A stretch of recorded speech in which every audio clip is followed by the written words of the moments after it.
诸法等性本机法界中自现圆满生生有无力，离障本来护主龙清八七情无垢光尊常护，为度化一切众生，请大家发无上的菩提心。好，有声音吗？有了吗？现在有没有？还是没有？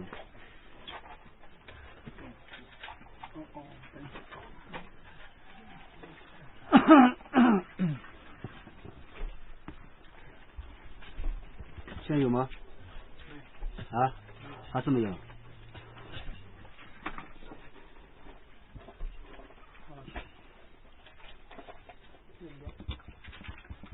现在有没有？开大一点。现在有吗？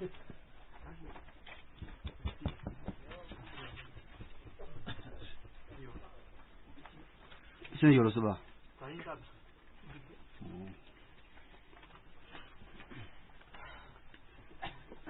现在怎么样呢？没有了。声音大的时候呢，杂音大的。有没有？问他们。现在呢？还是没有吧？没有。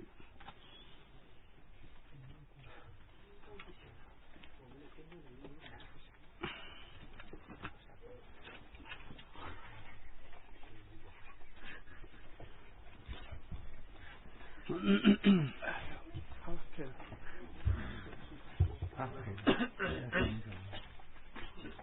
那么就是说发了菩提心之后呢，现在我们继续讲弥勒菩萨所造的《庄严经论》。当然，《庄严经论》呢分了24品，是通过无上五义的方式呢进行开显。无上五义当中呢，前面讲过了，所安立、分别所知、所思维，然后呢就是不可思议。那么这个4个科判呢都做有观察。现在呢正在讲这个第5个科判圆成正德。圆成正德呢分了前行和正行。那么就是前面的前行呢做了观察了，现在正在讲这个正行当中。正行呢分了6个科判，6个科判当中呢前面讲过了，如是吧业半品、度摄品共一无量品。然后呢，觉分品做了观察，现在呢正在讲这个第5个科判，也就是说在讲这个功德品。功德品呢就分了，可以说是这个修行的功德和赞叹的功德。那么现在正在讲第1个了，修行的功德。这个呢分了17个科判，17个科判当中呢，前面的3个科判，也就是说稀有、非稀有、平等心呢已经讲完了。今天呢开始讲第4个科判，是讲这个利他。利他呢分2：一六波罗蜜多扰意，第2呢是以七欲宣说扰意之相。那么就说是这个利他的相呢，可以说是从6波罗蜜多如是进行扰意的利他方面。第2个方面呢是通过7个比喻如是宣讲利他或者说宣讲扰意之相的。首先呢宣讲第1个科判6波罗蜜多扰意。宗旨当中就讲到令气即令气即令尽赖恶与助善。入法一断疑6行扰一事。那么在这个当中呢，就宣讲了通过6波罗蜜多如是对众生进行这个扰意利他的这样一种修法。那么首先讲呢，就是讲这个令气，令气呢就是讲令众生成为法器。那么怎么样令众生成为法器？主要就是通过这个修持这个布施，修持布施，因为一切的众生呢，首先就说入道之前呢，对这个财物比较需求，或者就是说即便是想要修法，但是如果缺乏资具的话也没办法如理的修持。所以说呢，菩萨通过布施种种的这个资具使他满足好之后呢一方面可以说让这些众生对菩萨心生这样一种敬仰之心升起信心。第2个方面呢有了这些资具之后呢，生活方面没有后顾之忧，所以说呢也可以如是的修持。所以说呢，通过布施而令众生成为法器的。第2个方面呢就是讲令尽。令尽呢就是说通过持戒的方式，菩萨自己守持清净的戒律，然后呢也让众生能够守持清净的戒律，所以说呢令众生呢禁止一切的恶业。那么就是一般的众生见到菩萨，他自己的身语意的这个种种的戒律守持的非常圆满，守持的圆满的缘故呢，所以说呢听到菩萨的教诲之后，他自己安住在清净戒律当中，所以说叫做令尽。也就是说通过让众生守持身语意的种种的这个进行，守持种种的戒律，如是呢对众生做今生和后世的如是的饶益。第三个呢就是讲耐恶，耐恶呢就是说忍耐这些这个苦行，或者说忍耐这些这个恶行的意思。那么这个呢主要是讲安忍，菩萨通过安忍如是呢度化众生，主要是讲耐恶。那么因为在度化众生的过程当中呢，会遇到种种的苦行，或者说会遇到种种可以说恩将仇报等等的这样一种这个事情出现，那么菩萨对这一切呢都能够忍耐，呢如是呢就能够调化众生，或者说首先呢令众生心满意足，然后呢见到菩萨修持安忍清净功德之后呢随即的就升起这个心降心，他自己也能够修持这个安忍，所以说呢这个方面通过耐恶来这个饶益众生的。第四个方面呢是讲这个助善，助善呢就说是这个帮助一切众生承办事业，那么帮助一切众生承办善法，这个叫做助善。那么主要通过这个精进菩萨他自己的精进的本体呢来进行这个助善的。那么就是说是这个一切众生在今生当中呢，他们也需要这样一种这个可以说需要这个得到菩萨的帮助，然后呢后世呢也需要得到菩萨的帮助，所以说呢在今生后世的一切的这样一种善法，菩萨通过精进如是呢可以说是修持，然后令一切的众生这个心满意足，或者说让他们承办一切事业呢，这个方面通过精进的饶益众生之相。然后呢第五个呢就是讲入法，这个入法呢就是说是令众生进入到这个圣法当中，或者说令众生对圣法升起信敬的这个殊胜的方法，这个方面呢主要是通过菩萨的禅定来进行这个饶益的。那么如何通过禅定而饶益众生呢？主要是菩萨他自己升起殊胜的禅定之后呢，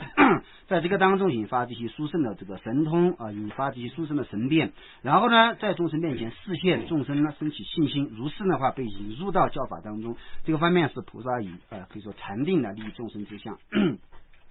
那么第六者呢就是讲断疑，断疑呢主要是通过这个般若，通过智慧呢如是的话这个度化众生。菩萨他自己相续当中通过广闻博学，或者说是真修实证，他自己对于一切的这个法界，或者说对于一切的所知呢无碍的通达，他自己相续当中的疑惑呢早已经断绝了，然后呢通过这个菩提心摄受呢也能够善巧的断除一切众生相续当中的怀疑。那么一切众生相续当中的怀疑呢，有些呢是还没有进入到这个还没有苏醒三层种性的一般的世间众生，还有外道等等，令他们断除怀疑而进入了佛法，或者说是让他们呢能够得到受用。还有一些呢就对于这个三层行者相续当中的种种怀疑，通过菩萨的这个善巧宣讲正法都能够一一断除，所以说呢断除怀疑之后呢就无误的可以去入到修行当中，所以说这个就是菩萨通过智慧饶益众生的这个像这样一种饶益的事业。主要最后就讲到六行饶益事从这个方面呢做的观察的。然后呢下面再讲第二个科案呢是讲以七喻宣说饶益之相，也就是说通过七种比喻如是呢进行宣讲如何饶益众生的。那么七种比喻当中呢每一个呢都有这个五种业都有五种业呢进行宣讲的，所以说呢这个里面就讲到了35种事业。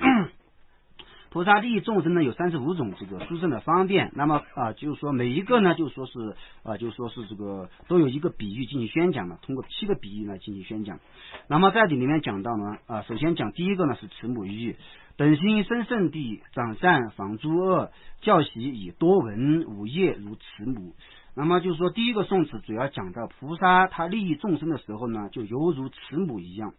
慈母是如何就说是这个爱护或者说是饶益这个他的这个儿子，那么菩萨呢也就是通过这样一种方式来饶益的。当然这个慈母呢是一般的世间的比喻，真的和菩萨利益众生的这个事业来比呢还相差甚远，但是呢二者之间呢都有一个相似之处，所以说呢以慈母做比喻，让我们了解菩萨是怎么样慈爱一切众生的。那么这个里面讲到了就是5种业，五业呢就是讲第一个是等心，第二是生圣地，第三呢是长善，第四呢是防诸恶，第五呢就是教习以多闻。那么这个5种呢就是讲这个5种事业。那么首先第一个等心呢就是指平等心的意思，平等心呢就是菩萨对待一切众生呢，首先呢他的所缘境方面呢他的这个亲友也好怨敌也好，或者说是中庸的众生也好，或就是说是对于一切就是苦所逼迫的众生，行苦或者说是变苦所受的众生，整个六道的众生呢平等心的护持，平等心的护持呢，或者就是说从现在护持乃至于在轮回未尽之间呢都是如此的护持。所以说这个等心就是说通过等心摄受一切众生，通过等心呢护持一切众生。那么这个方面呢，就是他的这个菩萨的这个就说是利众生的这样一种殊胜的意义。那么它对应的这个慈母欲呢，慈母呢也是有一种这样一种这个护持众生护持他的这个儿子的。这个方面主要是这个比喻成可以说慈母在这个怀孕的时候，那么就是说这些儿女还没有生产之前呢，那么就说住在这个母亲的这个胎中，住在母亲胎中呢，母亲就如实通过这样一种方式来护持这样的胎儿护持胎儿。那么这个方面呢，就是讲到了菩萨通过平等心护持一切众生。所以说呢，这个比喻和意义呢落在哪个地方呢？相同之处都是护持都是护持方面的就是说慈母呢就是在这个好好的护持胎儿，然后呢就是说是菩萨呢以平等心护持一切众生，这为没有成就大菩提之前呢，都是通过平等心来护持，所以说这两者呢是相同的。第二个方面是讲生圣地。生圣地呢，什么叫圣地呢？就是说针对于小乘来讲呢，就是讲这个小乘的这个见道；大乘来讲呢，就是指初地极细地，这个方面称之为圣地。那么生圣地呢，菩萨能够使用一切的善巧方便，使三乘的这个众生呢都生于圣地当中。那么当然呢，就是说生圣地可以从这个见道乃至于无学道这个方面都称之为圣地，但这个地方呢主要是讲将众生最初安置在这个圣地当中。那么将众生安置在圣地当中的时候，如果从大乘的角度来讲，彻底从轮回当中已经处理了；从小乘的这个侧面来讲的话，虽然还没有彻底从轮回当中处理，那么但是呢就是说如果登了圣地之后呢，它是不会退转的绝对呢就是说是尽快可以登到无学。因为就是说是这个按照小乘的观念来讲，如果是这样一种出国的话，还七返生死，像在这个人天当中呢还有七返受生，然后呢就说一来果还要在这个欲界当中呢还要一次受生，就是说无来果呢它还是要在这个色界当中是要受生的，只有在罗汉果彻底断尽三界的一切烦恼时候，才可以真正成这为这个出地轮回。但是大乘来讲的话，出地就可以安立为这个永远超出一生地永远可以就说是安立成圣者了。当然就是说是小乘的见到大乘见都是圣者，但是呢有没有彻底超出轮回呢？大乘出地是彻底超出轮回的，从这方面呢可以多观察。但是呢这个地方讲到就是讲这个生圣地，令这样一种这个三乘众生安置在这个解脱地当中，这个方面生圣地。它的比喻呢就是讲这个母亲在10月怀胎满之后呢生产儿子，想要把自己的儿子生下来，这个方面呢就是说二者之间有相同的。然后呢第三者呢就是讲长善的话，就是说菩萨能够就是说使一切众生的善根呢不断的增长不管是世间的善根也好，还是讲出世间的善根也好，反正呢再令他们的善根得以增长。比如说呢我们在这个上师做一下听法的时候，像这样世间的善根呢也让我们在的增上，像这样的话做很多这样一种这个可以说是这个福德的这个事业，这个方面呢世间的善根可以这个了解的。还有出世间的善根呢，发出离心摄受或者菩提心摄受，或者是讲以空性或者摄受，或者让我们修持这样一种殊胜的无分别智慧，这方面都是让我们增长出世间的善根的。所以说呢菩萨呢就能够通过善巧的方式增上这个一切众生相续当中的世间和出世间的善根。那么它对应的比喻呢，就是通过就是说慈母他自己就是说是这个对待自己的儿子呢，就是说是通过这个哺乳的方式或者说通过喂养食物或者说沐浴或者说抚摸等等，像这样的话令自己的这个儿子呢不断的这个增长就是通过这些方式来长养自己儿子身体的这个身心。所以说呢这个二者之间呢是有这个相似之处的。然后呢第四者呢是讲防诸恶防诸恶的是什么意思呢？那么就是说按照讲义的观点来看的时候呢，它们有2层意思。第一层意思呢是从果方面呢就是说防护的，不要让一切众生呢堕到这个三恶趣当中，这个方面就从果方面呢就说是防护的。然后呢从因方面做防护呢，就是说制止众生造下一切堕恶趣的业，或者说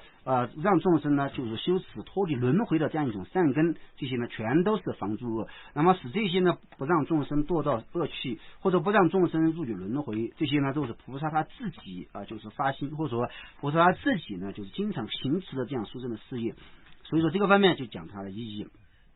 然后呢，比喻来讲的话，就是说慈母对待他的儿子的时候呢，经常呢防护他不要落到深渊当中，不要落到悬崖当中，或者这些火坑啊，或者这些水沟啊，这方面呢都是一一防护的。所以说呢，不让自己的儿子如此堕到这些这个险处而受苦啊，历历的防护。菩萨呢也是为了让众生啊，就是说是获得安乐，不要受苦，也是历历的防护的。二者之间呢就有这样相似之处。然后呢，教习以多闻，教习以多闻，这个教呢就是教导的意思，让众生呢就是说习以多闻，让众生呢就说是这个多听闻这个教法，让众生呢就说是在相让众生多听闻教法，升起这样殊胜的定解。所以说呢，这个就是菩萨让这个众生做的事情。比如说现在呢，法珠一宝传承，法珠一宝当时呢也是让这些弟子呢多闻啊这些这个经教，那么仁波切呢也是让这些弟子呢多听闻经教。所以说这些呢都是菩萨他们呢就说是这个可以说是这个利益众生的事业。那么他对照了这个比喻呢，就是讲这个慈母。那么慈母呢就是说等他的儿子长到就说是这个一定年龄的时候呢，教他这个识字，然后呢怎么样说话等等，这个方面的话就说是这个教习多闻有相似之处的。五业如慈母，那么通过这个五业呢，就是说从等心乃至于教习于多闻这五种事业呢，菩萨犹如慈母啊，就是说慈爱众生一样，如是呢对众生做了利益。那么下面呢这个宋词呢，通过慈父的比喻再进行宣讲。令信，令戒定，令托，令劝请，依为防后障，五业如慈父。那么这个方面讲到了五业如慈父方面的。那么五种业呢，第一个是令信，第二是令戒定，第三是令托，第四令劝请，第五呢是为防后障。那么这五种事业，就菩萨利众生的时候呢，如是的话做的利他之相。首先第一个令信呢，就是让一切的众生令三乘的众生对于三宝升起信心。当然如果是小乘的众生呢，他观待于小乘的根性，如是的话劝请他们皈依三宝。如果是大乘的众生呢，通过大乘的方式呢，令众生呢对三宝升起这个尽信心。大乘小乘就是说一般来讲的话，就是所认定的这个三宝，有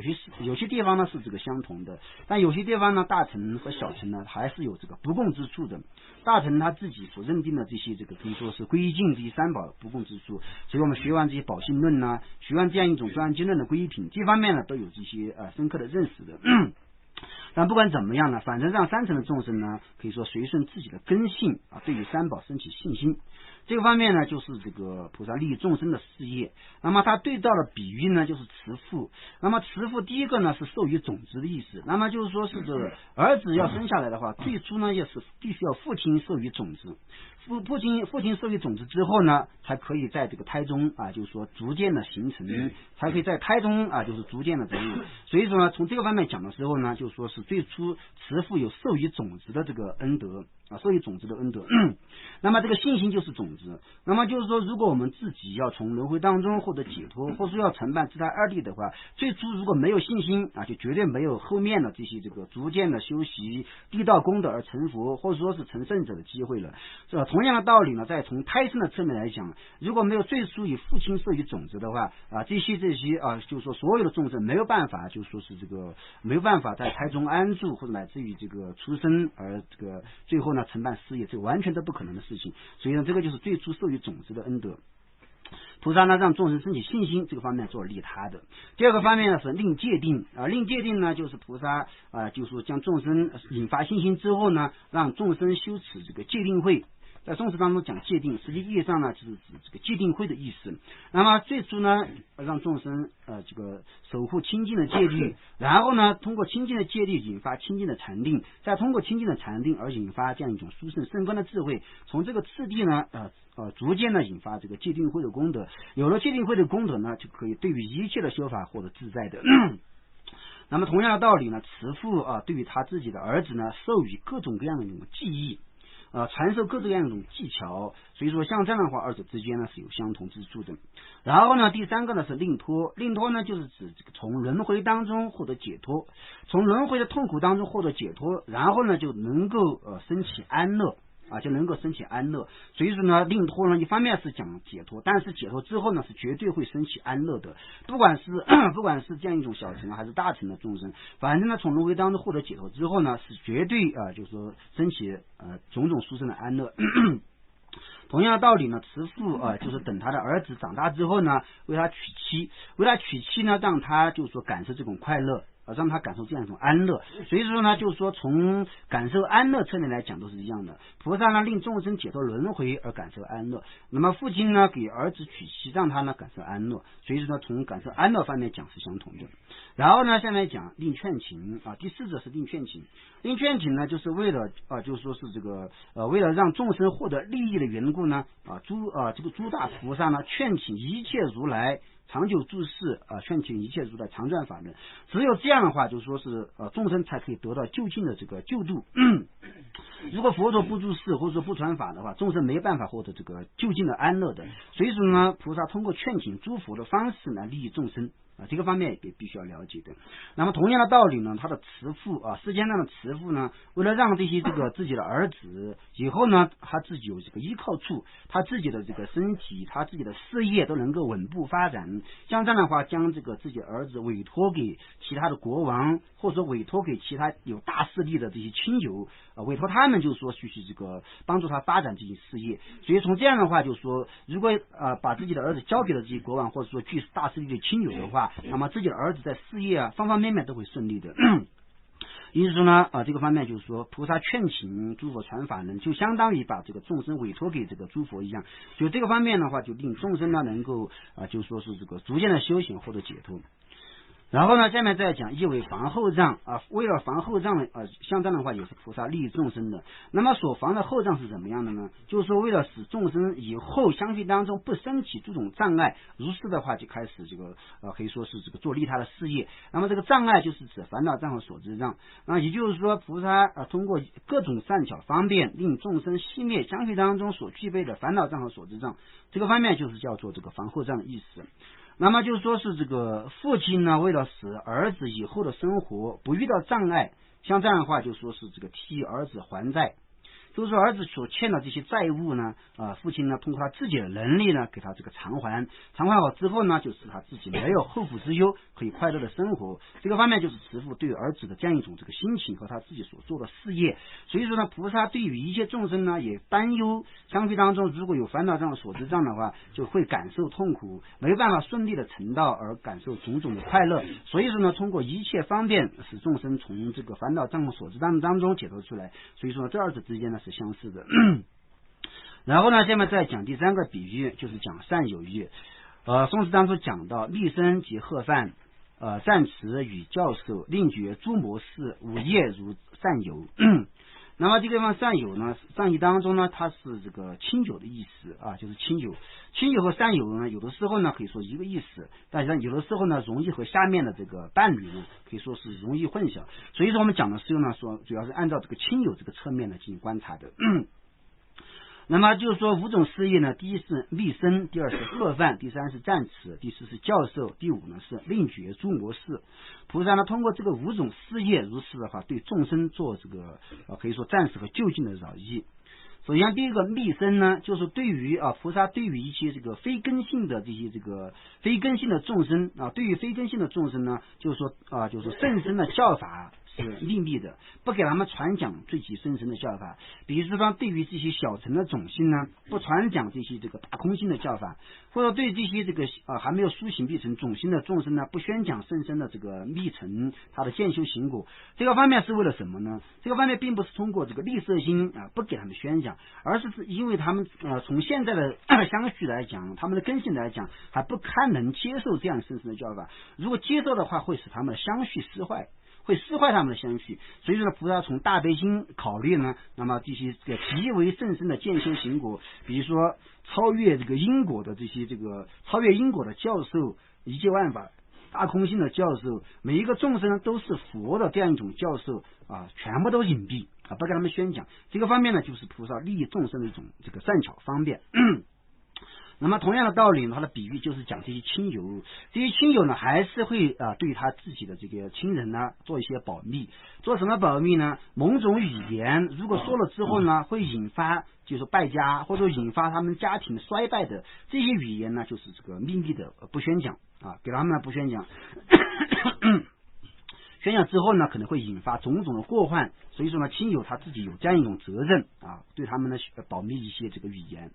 二者之间呢是相同的。第二个方面是贺犯，贺呢就是贺持的意思，犯呢就是说违犯的意思。那么就是贺犯呢，就是说贺持这些犯戒的这些众生。菩萨呢为了这个护念众生的缘故，所以当他见到这个有弟子或者说有这个众生违犯戒律，或是说违犯了三学这样的时候呢，就会这个通过悲心引发来呵持他。虽然他的这个显现上面呢，就是说体现不出悲心的样子，但实际上内心当中呢是这个就升起了极为强烈的大悲心，然后在语句上面或者说他的这个表情上面呢是非常威猛的，因为不通过这样一种方式呢，没办法使众生认识到自己的错误。如果还通过和颜悦色的方式来讲，他也许引不起就发不起高度的重视，或者说发不起这样一种这个深深的惭愧心。所以说呢，叫呵持这些这个犯戒的众生，并不是通过嗔恨心来这个呵持的绝对是通过大悲心来呵持的。所以说从这个方面观察的时候呢，通过这个角度就可以使众生就改正这个过失，然后安住在清净的三学当中。这个是菩萨度化众生一种方便。然后呢，就说这些亲友呢也是会这个呵持。当这些这个亲友看到这些的这个亲人，就是说做一些违犯就是说是国家法律的事情，或者做一些非法行的时候呢，也会通过好心好意去这个呵持他，让他改正。让他改正。所以呢，这个方面呢，就是说二者之间有这个相似之处的。然后第三个方面是赞持，赞持呢就对于这个亲近手持亲近戒律的众生呢赞叹他呢，一方面令他得到满足他这个众生就知道菩萨赞叹自己手持清净戒律的功德，所以说呢是菩萨一种认可的方式，认可自己现在这种修行的方法。所以说呢，一方面他自己得到满足，一方面呢通过这个方面就是说是菩萨的赞叹呢，他又会这个继续的手持清净的戒律。所以说呢，就说是这个赞呢是指赞叹，通过菩萨的赞叹呢，令这个众生能够继续手持清净的三学，手持清净的戒律，二者合起来就叫做赞持。那么就说是这个菩萨在度化众生的过程当中呢，确实是需要有很多的方便，该呵持的时候就要呵持，该赞叹的时候就要赞叹。所以说呢，菩萨对这些善巧方便都掌握的非常的这个清楚，所以通过方方面面的度化众生的。同样道理呢，这些亲友也对于自己的亲人，如果见到自己的这个亲人就说是这个做了这些这个非常好的这个事业，行持好的事业的时候呢，也会加以赞叹，然后呢令他继续的手持这样一种这个高尚的风范。所以说呢，这个方面是相似之处的。那么下面再讲这个教授，所谓的教授呢，就是讲菩萨通过教授的方式来度化众生。那么怎么样教授呢？就给众生开示，或者给众生教授如何从轮回当中出离，如何获现证这个圣道的种种殊胜的窍诀。这个方面就叫做这个教授。那么单单对众生有一个大悲心，然后呢就说是这个不给他们传讲如何修法的这个关要窍诀的话，对于这个众生来讲仍然没有这个直接的利益。所以说呢，当菩萨他了解这样一种事业之后呢，他就会对众生随机教授。如果是小乘的众生呢，给他宣讲从小乘当中获得出离的，或者是四谛的教法，或者说是因缘的教法。那么如果是大乘的众生呢，如果是显教的根性，那么给他宣讲六波罗蜜多的法门；如果是密教的根性呢，给他宣讲深远次第等等的教法。所以说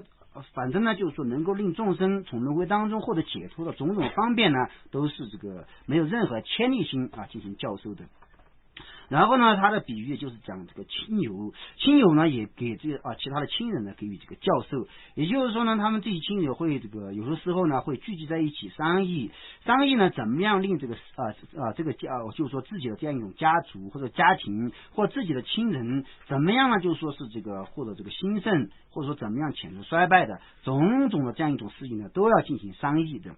就说里里外外的一切事情都能够做商议，而且呢能够这个资助自己的亲人，如是呢就是说是这个承办事业。这个二者之间呢是有相似之处的。然后呢第五者呢就是讲令觉诸模式。令觉诸模式呢，就是菩萨他自己呢，就是说是在这个可以说培养众生，让他们不断的生长的过程当中呢，那么又让这些众生呢觉悟什么是模式。那么到底什么是模式呢？真正模式讲解起来的话，很多无量无边的这个模式，但是呢，就在很多地方呢有规则的。那么比如说在这个相关专论当中呢，也做了这个观察，或者在本讲义当中呢，他举了几个例子。第一个方面呢，就是讲让他们知道五妙义。五妙义呢是对菩萨，就是如果贪着五妙义呢，对菩萨修道是一种这个障碍，所以说呢，给他们宣讲五妙义的过患。那么虽然有些菩萨他自己就是说享受五妙义，但是如果没有贪执的话，这个就是说这个五妙义对他来讲不是模式。但是呢，如果对五妙义有贪执，不管你自己现在有没有拥有五妙义，但是如果对他有贪执的话，就是一种模式。所以说菩萨在这个讲法的时候呢，就是广大宣讲五妙义的过患，让他们呢就是离开这样的模式，然后呢离开这样的恶友，因为这样的恶友如果经常交往的话，会使菩萨从菩提心菩萨行当中退失。所以说呢，就是菩萨宣讲什么是修大乘菩萨道的这个恶友，然后呢让他们远离的，然后呢什么是这个魔业等等，一一呢就进行宣讲的。反正呢让众生令众生呢能够觉悟自己是不是已经陷入模式当中，觉悟之后呢，让他们从模式当中获得解脱，这个方面就叫做令觉诸模式。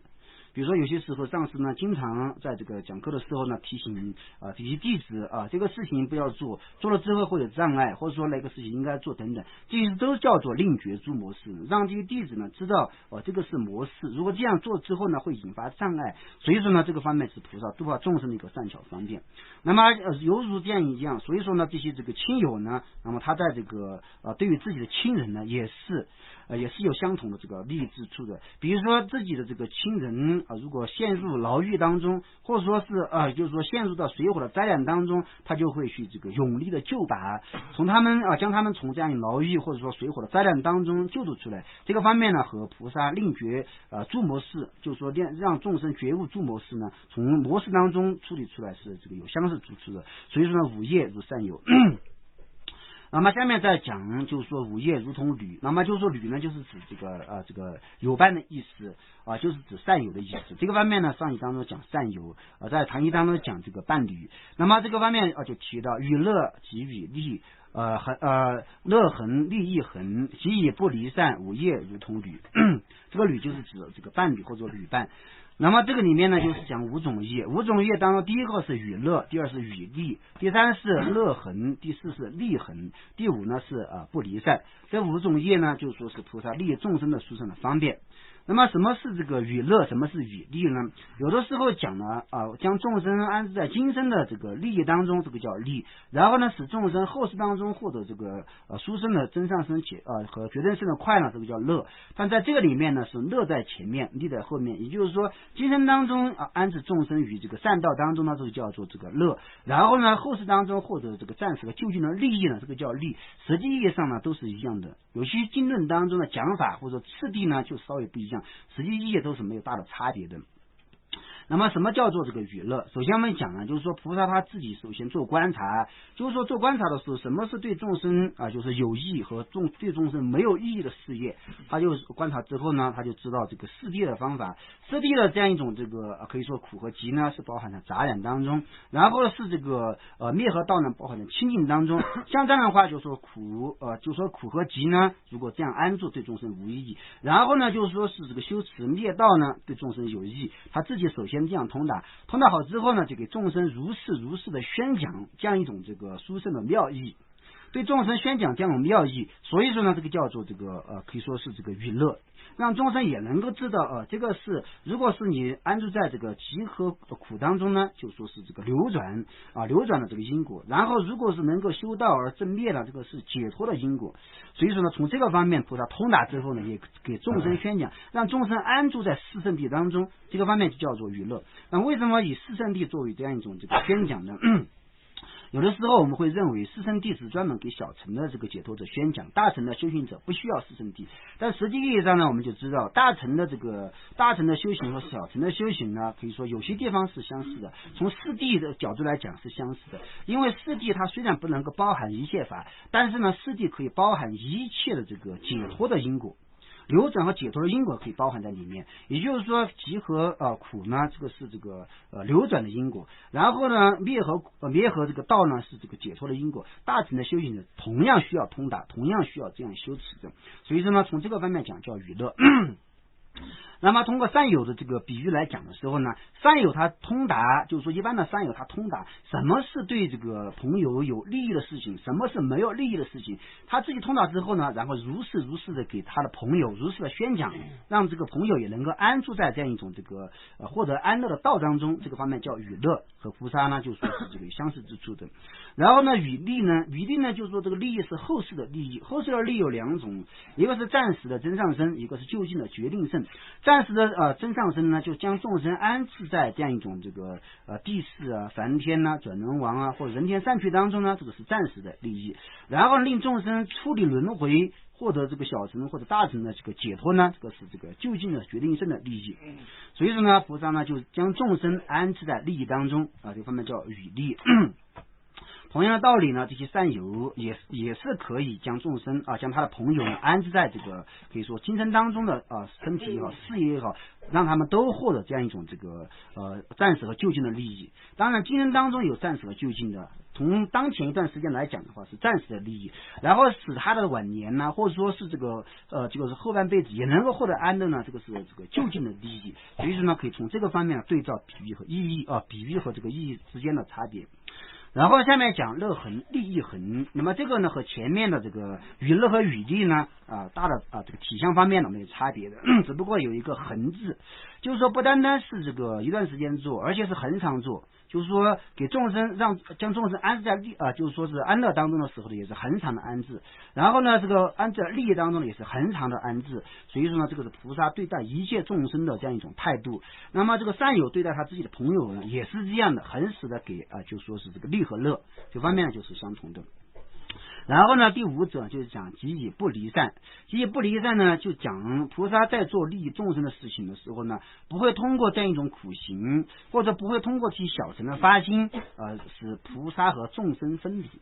这是绝对不可能的事情。为什么呢？菩萨相续当中呢，对待众生就犹如自己一样，升起了平等心的。所以说呢，根本不可能被分离的不可能就是说遭受了苦行啊，或者说是这个升起的小乘心，这个方面呢可以说菩萨不会再利益众生呢菩萨和众生分离，这个是不可能的事情。那么这个方面就讲菩萨他利益众生的时候呢，不会被这个离散的。那么同样的道理呢，就说是这个两个好友之间呢也不可能被其他的这些离间语而分散的。不离散呢，就是说是好友之间呢不会被这些这个其他这个恶人的离间语而分散，这个方面呢就说是相似的。所以说五业如同举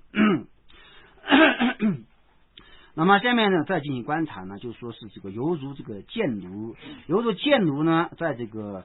翻译当中翻译成这个良仆，就是说非常这个贤良的这个仆人非常好的仆人。贱奴呢也是非常好的仆人的意思。那么在宋词当中讲到陈生开出药，忍害与二乘，事以巧方便，五业如贱奴。那么五业呢，第一个是成身，第二是开出药，第三呢是忍害，第四二乘，第五呢事以巧方便，这个就是五种事业。菩萨就通过这个五种事业来度化众生，犹如贱奴一样。那么为什么把菩萨比喻成贱奴呢？就是说是这个菩萨在利益众生的时候呢，他没有什么说高举心高慢心是没有的。所以从某个侧面来讲的话，菩萨他作为一切众生的仆人，恒时呢他愿意这样的服务的。那么以前不是中喀巴大师吗？是哪个地方就是说45书当中也是有赞叹的那么就是赞叹文殊菩萨常在一切上恒为众人仆，也是有这样的。他就是说文殊菩萨常在一切众生的上面，他因为是30诸佛之师，一切30诸佛的智慧的总结，他是常在一切上，但是呢还是恒为众生仆，恒时呢显现是众生的仆人一样的，给众生做利益。所以就这样就好像仆人恭敬主人一样。所以说呢，菩萨呢就是说恒常的恭敬众生，恒常呢给这个众生做利益，就好像仆人给主人做事情一样。所以从这个方面也可以比喻成这个仆人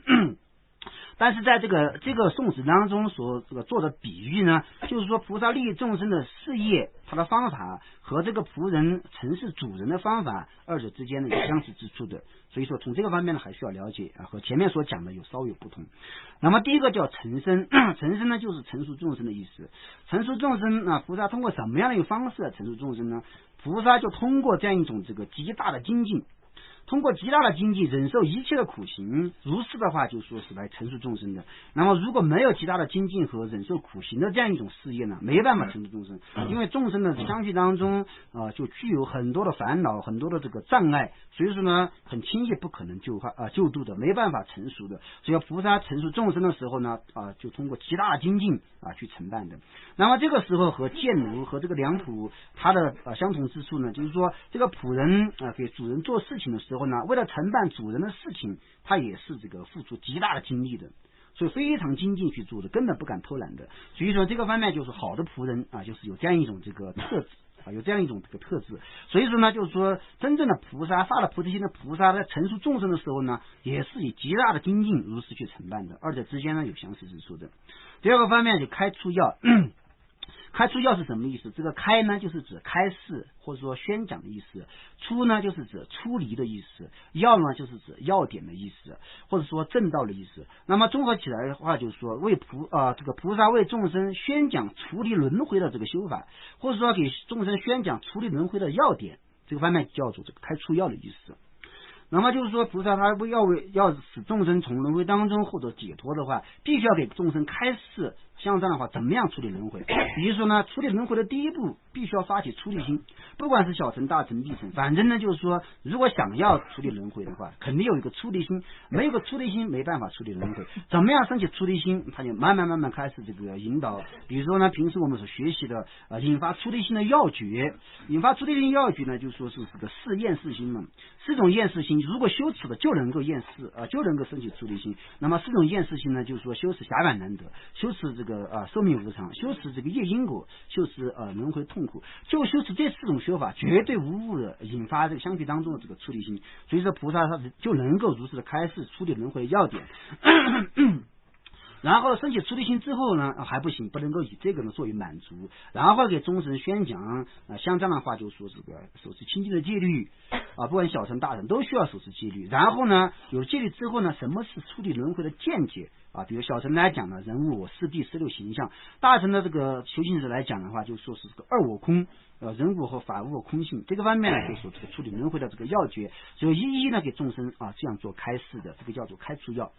那么就是说是贱奴就是说对于这个主人来讲的话，他在这个汇报种种事情的时候呢，也是这个如理如实的汇报，根本就不敢什么乱说妄语就是非常的诚实，他自己了解的什么就如实的汇报。这个方面呢对主人来讲的话，就是讲从这个方面就是说是宣讲的，和菩萨呢就是说对众生宣讲正法，二者之间都没有丝毫的这个错误，没有丝毫的隐藏，这个方面呢是有这个相似之处的。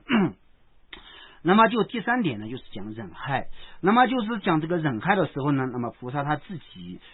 己在度化这个众生的时候呢，有的时候会遇到种种的苦难，会遇到种种的邪行，或者就是说菩萨虽然利益了众生，但是众生反而恩将仇报的这样的事情也有。比如说呢，上师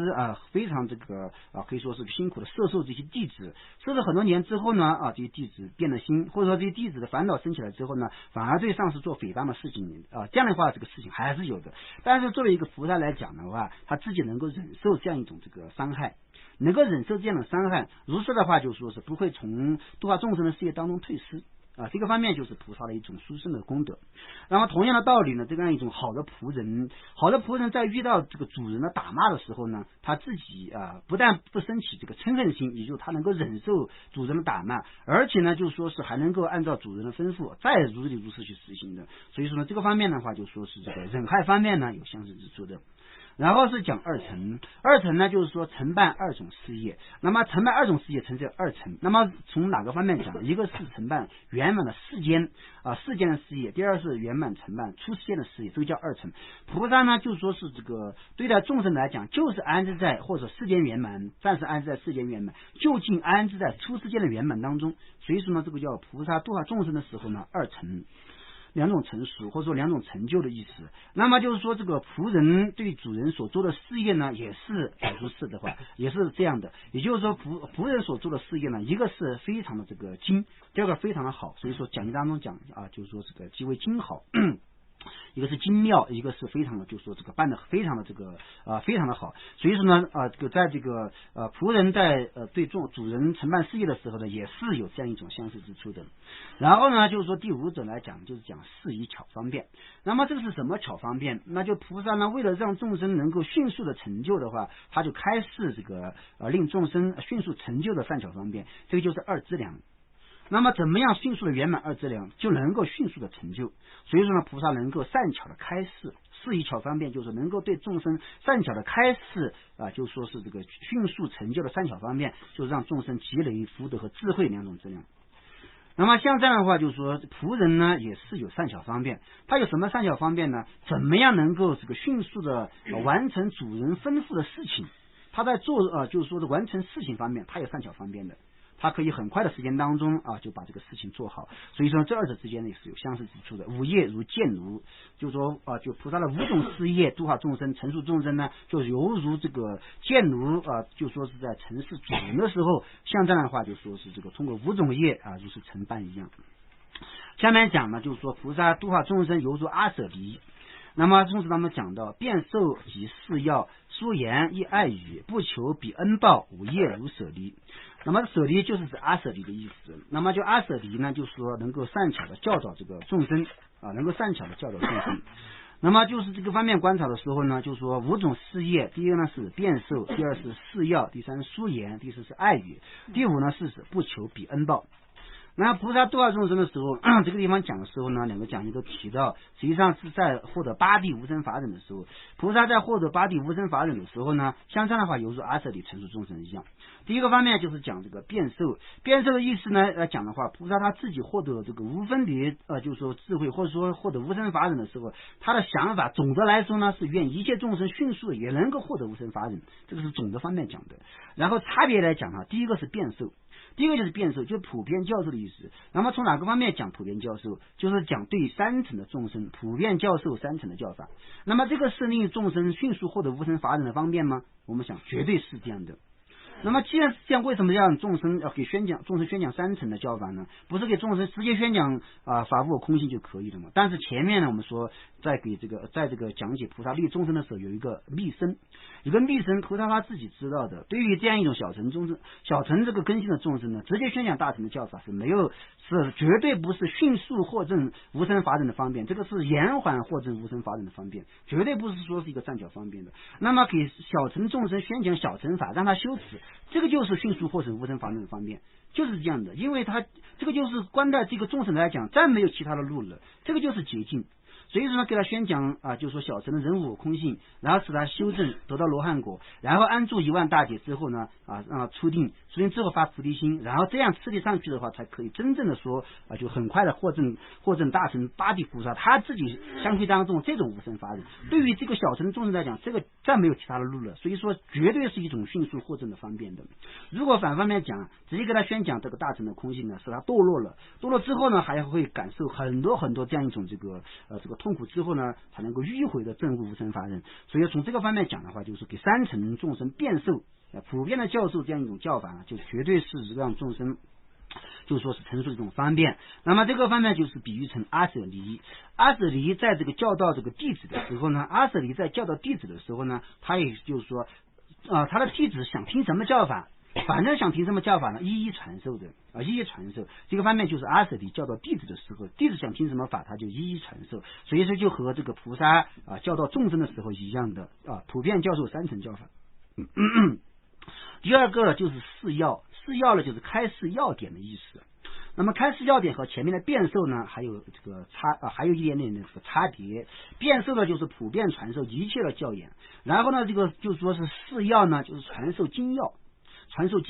那么就是说是在所有的教授当中，什么是修法的精要呢？止观就是就是说修法的精要。所以说呢，菩萨呢就是说示要的时候呢，为了使众生迅速的能够成就，所以说呢给众生宣讲止观的修法，给众生宣讲止观的修法，这个叫做示要这个就是四要。就像阿舍离，他也对弟子，一方面呢就是按照弟子的想法你想听这个就给你传这个，你想听那个就给你传那个，反正呢都给你传授。但是呢这个阿舍离善巧的阿舍离呢，他也知道一方面是普遍的传授，但是要让众生，要让他自己弟子相续当中迅速升起这个修道的功德来讲，还应该有个要诀。还有要诀，迅速证道的要诀要给他传授。比如说呢，在这个尼玛派当中，大圆满这个教授就是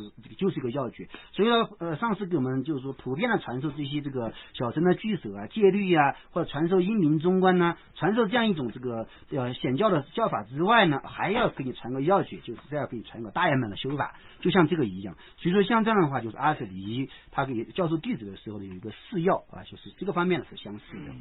然后呢，疏言和爱语我们放在一起讲，疏言和爱语放在一起讲呢，就是说这个疏言和爱语呢，就和前面的这个身知世间、口知世间呢是没有差别的。就是说，因为身知世间的缘故呢，经常疏言；口知世间的缘故呢，经常说爱语。菩萨呢，就在这个度化众生的时候呢，随顺世间的规律，或者随顺众生的心态，然后呢，恒时在众生面前呢，就说是显露和颜悦色的这样一种这个表情，然后呢，给众生呢宣讲这些爱语。使众生呢得到调化的。同样的道理，阿舍离在这个弟子面前呢，也是这样经常显现疏言和爱语，二者之间呢就是有相似之处的。然后第五者呢，不求彼恩报。不求彼恩报呢，就是讲菩萨他在度化众生的时候呢，成熟的众生或者将众生安置在三道当中，从头到尾有没有求求这些众生报恩的想法？根本没有丝毫这个求众生报恩的想法，他就认为这个是自己分内之事，就做自己应该做的事情，或就像利益自己一样，根本没有求回报。所以说呢，在度化众生的时候，根本不求众生任何回报。这个时候呢，就好像阿舍离在教导弟子的时候，真正一个好的阿舍离真正一个如理如法的阿舍离，在教导弟子的时候呢，他就不会求弟子的回报的，反而呢，有的时候呢，经常给弟子赐予这些这个衣食赐予这样一种这个种种的这个资具。所以说阿舍离也不会求弟子的回报的，他就是想怎么样把这个弟子培养成人，能够弘法利生。所以说呢，他不会求回报，所以二者之间呢是相似的。因此说呢，讲无业如舍离。那么下面讲第七个比喻呢，就是讲这个就说是这个犹如和尚犹如和尚一样。那么在宋词当中讲到，令满即令脱，断障与世乐，给予出世力，无业如和尚。那么五业如和尚，这个尚呢，就是说是这个和平时我们讲这个和尚的尚字实际上是一个意思。以前翻译的时候呢，就是稍微不同。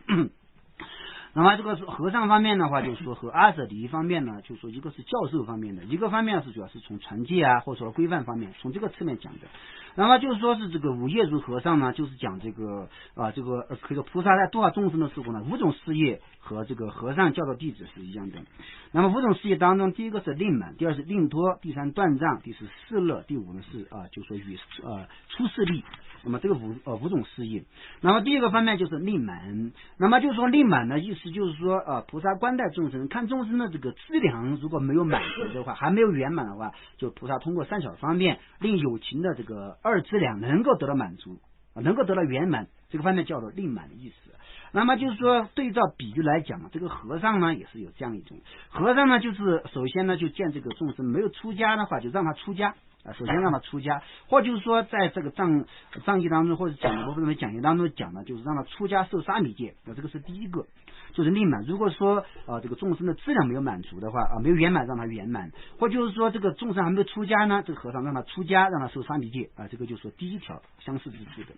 第二个方面令脱呢，如果说这个这样一种这个二质量已经圆满的了已经圆满的话，就是说这个像这样的菩萨呢，就让他解脱就让他通过善巧方便呢让他解脱。比如说呢观待就说是这个善根圆满的弟子，质量圆满的弟子，在这个印度或者在汉地或者藏地呢，很多这个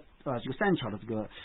菩萨和善巧的和尚呢，都能通过方方面面的很多善巧方面来解脱。有的时候呢，通过就说这个喝责棒打或者有的时候呢，通过这些这个传法的时候灌顶的时候，反正呢，只要相续当中的质量圆满，他的开悟的方法是很多的。很多方法让他开悟，反正他的质量已经圆满，只要是什么一个方法让他去入，让他就是说解悟，这个方面很多很多的。所以像这样的话，就说是这个菩萨有这样的善巧方便，反正他的质量圆满之后呢，就用一个方便一下子让他就是彻证心性的，让他解脱的。这个方面叫做令脱。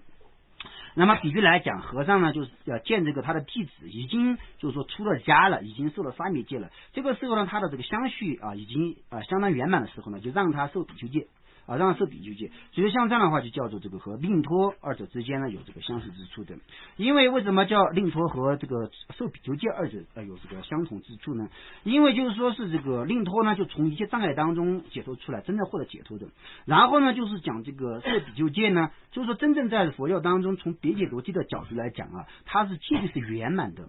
就是说你手持的戒律越多，你断除的障碍就越多。所以要从这个方面讲的话，一切的这个生于一的恶行都能够全部解脱的方便，就是比丘的戒律。除了这个之外呢，别解脱戒当中这样没有一个殊胜的方便的。所以说呢，这二者之间呢，都有从这个罪障或者说从这样一种这个轮回当中获得解脱的这样一种相似之处的。那么第三个就断障。那么断障呢，菩萨让众生修持六度的时候呢，让他们断除牵力，断除破戒，断除这个嗔恚，乃至于断除于可以说这个邪会，就说是断除六度的违品。这个方面菩萨让众生断障的。然后呢，和尚教导这个弟子的时候呢，这个弟子你受了比丘戒之后呢，让他断除障碍，断除手持根本戒的障碍，生产罪的障碍，堕罪的障碍，乃至于恶作罪的障碍，一个一个的障碍让他怎么样断除，让他手持圆满的这样一种修法，所以二者之间呢有相似之处的。然后呢就是说是这个第四和第五是世乐和出世间乐。世乐和出世间乐，也就是菩萨在利益众生的时候呢，让众生获得世间快乐和让众生获得出世间的快乐，这个方面就是说这个菩萨利益众生之心。然后呢，和尚在利益这个他的弟子的时候呢，就是世呢可以说给弟子赐予这个财产，赐予资具这个方面就是说是以前都有这样的规矩的。反正呢就是说你自己的弟子的话，这样一种这个房子或者说是这个衣服钵盂或者方方面面都要赐予，和尚的赐予的。所以像这样的话，就通过这个和尚呢赐予这个弟子方方面面的资具，让他获得这个快乐。然后呢，就是说是这个出世间力所对照是什么呢？就和尚给这个弟子传讲这个教言，就是说第一个呢是给他做财施，第二个呢给他做法布施。所以说呢，就对应一个是世乐，一个是出世间乐，五业如和尚。那么五种业呢，就如和尚一样。那么下面再讲第五个科办呢，是讲暴力。暴力呢，宋子当中讲的不着即不犯，知作以善行，如是修六度，是报菩萨恩。那么就是说是这个要报菩萨的恩德，那么真正给菩萨供养一些财物呢，可以报少部分的恩德，但实际上真正要报答菩萨的恩德的话，就是修六度。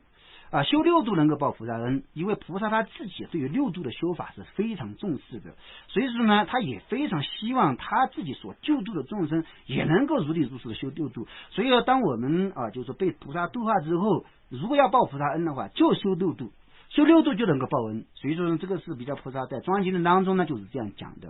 宋章中讲的不着即不犯等等。那么首先第一个是不着，就是说自己要报菩萨恩呢，第一个自己首先不能够单着财物，而经常应该修布施，不应该把就是像这样一切财物内外的一切财物呢都不能够单着，而应该恒修布施，这个方面就能够报菩萨恩，因为这个就是菩萨喜欢的。菩萨他出世或者菩萨度化自己呢，他愿意让自己做的就是这个事情，所以说呢自己修布施就能够报菩萨恩。第二个方面不犯能够报菩萨恩，就是说是自己手持一个清净的戒律，手持一个清净的戒律，不违犯粗粗细细的戒律，这个方面叫做这个报菩萨恩。这个方面就报菩萨恩。当然按照现在末法时代的众生的根性来讲比较下劣真正说粗粗细细的戒律都守护，这个方面呢就是很困难，但是至少来讲根本戒律是不能够犯的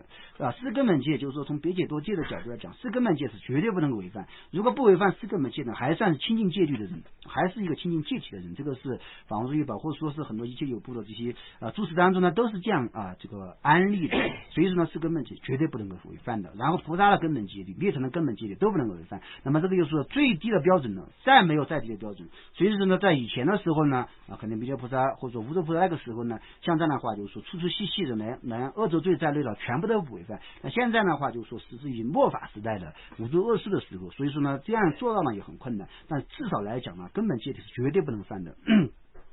然后呢知作呢就是讲就是说通过修安忍如是的话来报菩萨恩。怎么叫知作呢？知就是了知的意思，作就是修行的意思。那么就是说怎么了知什么呢？就是说自己了知菩萨对安忍极为欢喜，所以说自己去做安忍的事业，这个叫做知作啊，这个就叫知作的意思。那么就是说是自己知道菩萨喜欢安忍的功德，喜欢安忍的修法，自己如是去做，这个叫做知作。通过这样一种这个修安忍呢，能够报答菩萨的恩德。所以这个叫做知作。然后呢，善行呢包含了3个，第一个就是3个方面呢，就是归纳来讲的话，通过精进来修持止观，通过精进修持禅定和修持智慧，这个就是善行。就是善行包含了3类修法，就是后三度